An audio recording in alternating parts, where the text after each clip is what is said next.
Hello, everyone, and welcome to the Don't Risk It podcast presented by VFIS Client Risk Solutions. This program focuses on the exposures our clients frequently encounter and discusses some potential solutions to help reduce these exposures. I'm your host, Chris Rogers with VFIS Client Risk Solutions, and today we're talking with Joe Giorgi and Scott Cain. Joe is the Regional Vice President of Sales, and Scott is a Sales Executive for some of our eastern states. They're here to review agreed value and some of the changes that apply to agreed value in VFIS policies. Joe, Scott, I want to thank you both for joining me. It's a pleasure to have you on the program. Thank you. Thank you for having us. Glad to be here. So, Scott, I want to start the line of questioning off with you. It's a pretty simple question. What is agreed value? It's an easy one. It is a value in the policy that we allow the client to add to the vehicle of choice. They get to select that value of worth to them for that piece of apparatus. So I'm sure it's not the easiest process to do. So can you kind of walk us through what some things that our clients should consider when they're deciding on an agreed value for an apparatus? Well, they should take a few things into consideration. They should take look at their financial picture of their organization. Of course, consider the cost of the vehicle that they just purchased or are intending to purchase. And what would they do, what their direction would be at the time of loss. So they would want to select these agreed values accordingly. And with that said, they can also use methods. We've often had the discussion, take the high number, take the low end, and try to come out with a happy median in the middle. We often get the question, well, how do we determine that number? Because we don't know what the cost of these vehicles are. So we'll direct them. There's obviously no Kelley Blue Book or anything like that you can use like you can for personal lines vehicles. So we'll direct them to seek that information from their local dealerships, used apparatus dealers, that type of thing, to find out what those apparatus prices are on the used market and the new market. So do they just assign any number that comes to mind, or is there a little bit of a science that goes to it to make sure that the number really comes into line with what with what the agreed value should be? Well, I don't think there's a real science to it. The method of madness that I always try to explain is one thing. We don't want them to think it's fire truck lottery. We don't want them assigning crazy values, thinking that, a 30-year-old piece of apparatus we should be carrying at $1 million agreed value. That's not how insurance works. Insurance, as we all know it, is to make you whole, is to replace you and put you back to the status you were at the time of loss, not make you better then. So we do get the misconception often that, we're going to hit a jackpot here if we suffer a loss. And that's not what we want to get across to the client.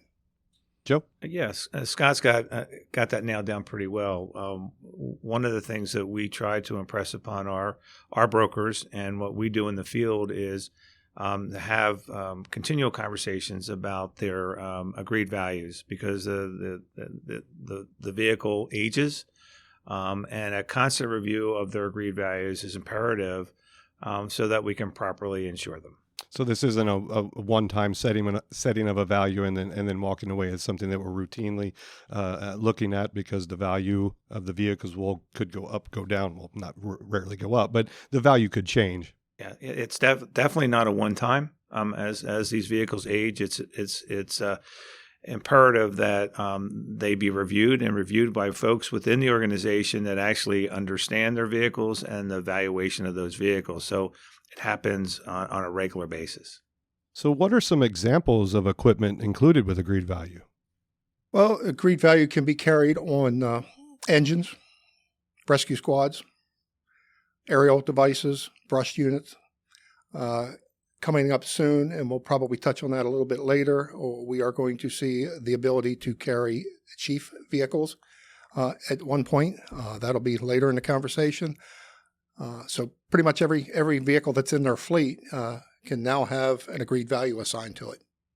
Yeah, to carry that a little bit further, I think that helps provide a little bit of insight in that when you're looking at the vehicle itself for valuation, what exactly will we insure? I mean, if you were to turn that vehicle upside down, as the example's always been given to me, you literally, anything that falls off that vehicle will be handled under another part of the policy, which is our portable equipment. Anything that's been installed at the manufacturer is considered part of that apparatus.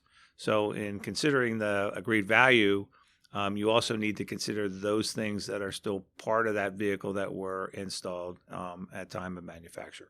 So how has the supply chain impacted how our clients should consider agreed values as an option? It's a 3-year lead time to get a vehicle. So in that 3 years, the agreed value could change, pretty considerably. So how, can you elaborate on that?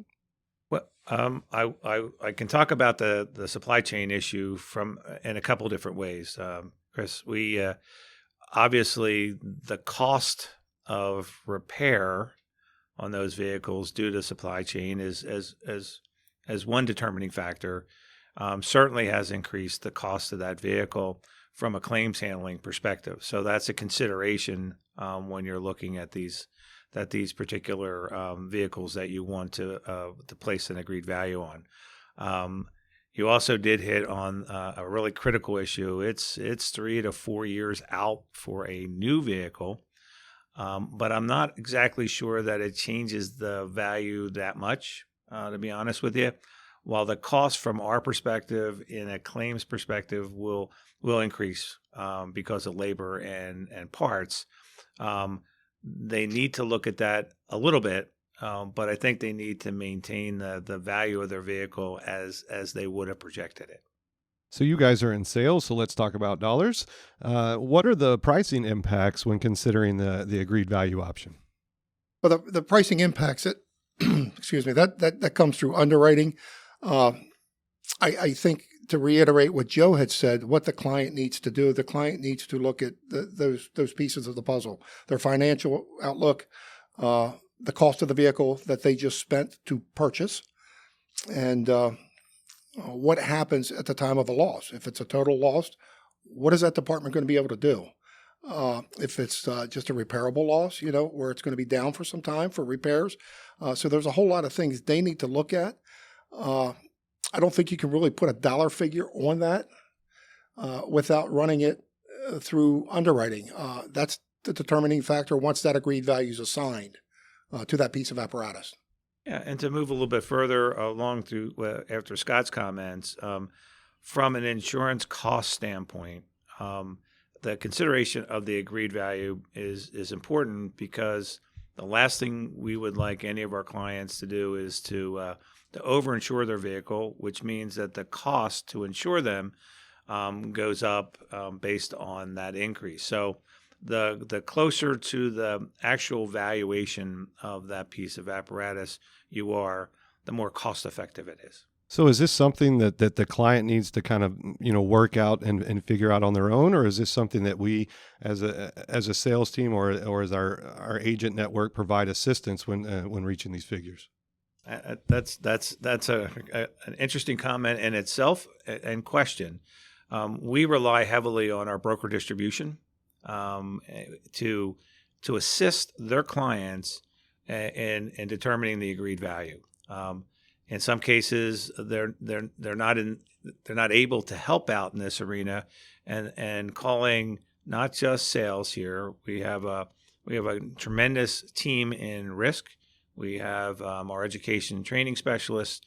All of us can collectively provide a little bit of assistance to the decision maker and how they arrive at their valuation. And it's more of kind of guiding them. We're not making the decision for them. We are definitely not making that decision for them. That decision is one of the most unique parts of the policy in which the insured actually places the agreed value on that policy. We provide some things that might help them do that, but we will never make that decision on their behalf. Ball's in their court in that regard. Absolutely.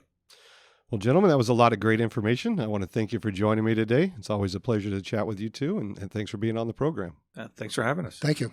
And I want to thank you for listening to the program and for your interest in VFIS safety resources. I want to thank our guests Joe Giorgi and Scott Cain once again for their time and information.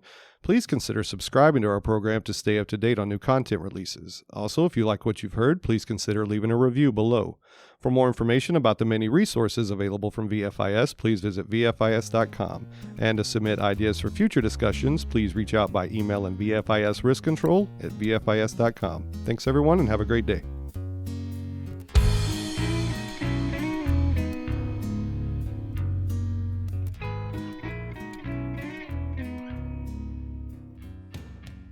The views, information, or opinions expressed during this program are solely those of the individuals involved and do not necessarily represent those of Gladfelter Insurance Group, VFIS, and its employees.